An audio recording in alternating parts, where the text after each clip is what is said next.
You've seen it in movies 1,000 times, right? The dramatic, fatal cut to the wrist.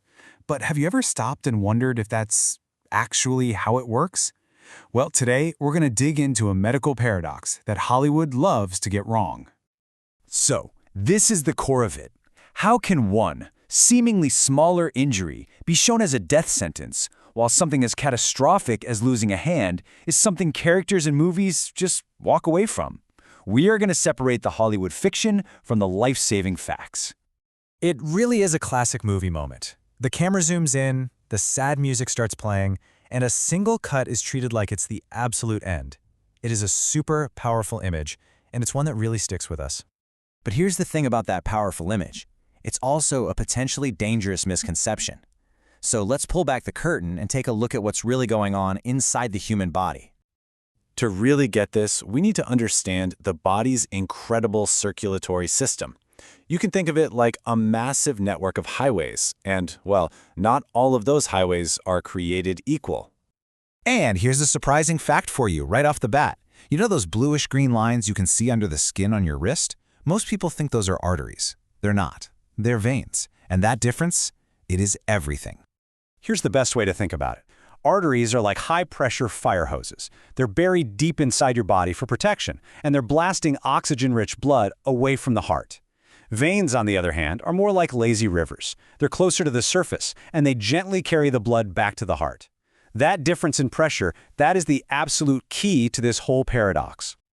So when an artery gets cut, it's not some slow, manageable leak. No way.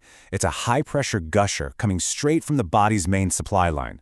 The body's natural ability to clot is just completely overwhelmed, and the clock starts ticking fast. This incredibly rapid blood loss can lead to a state called hypovolemic shock. And what that means, basically, is that the system is running out of fluid so quickly that the heart just doesn't have enough blood to pump. The whole system just starts to fail. So how much is too much? Well, our bodies are pretty resilient, but only up to a point. You can see here, once you lose more than about a third of your blood, you start crossing into a very dangerous, even critical threshold, where the body's systems can just begin to shut down. Okay, so we've got the science down. Now let's put it all together and finally answer our big question. Is the movie myth actually true? After everything we just learned about those high-pressure arteries, you might think the answer is pretty obvious. But I think you might be surprised. Because the answer is, the whole idea is a total myth. Yep, the notion that one injury is a guaranteed death sentence and the other is totally survivable is just wrong. Both injuries are incredibly serious, life-threatening emergencies. And that's because survival in either one of these awful scenarios doesn't really depend on the specific type of wound. It all comes down to one single critical factor. And that is medical intervention. That's it. Whether it's a severed artery or a severed limb, survival is almost purely a race against time. A race to stop the bleeding and get professional medical help, period. So let's just lay it all out, side by side, the misconception versus the reality. In both of these cases, the real enemy isn't the cut itself, it's massive blood loss. The type of wound just doesn't matter as much as how quickly that bleeding can be controlled. So you have to ask, why does this myth stick around so much? Well, part of it is definitely Hollywood drama. But it's also about context. Think about it. Limb amputations often happen in car accidents or industrial settings where other people are around to call for help immediately.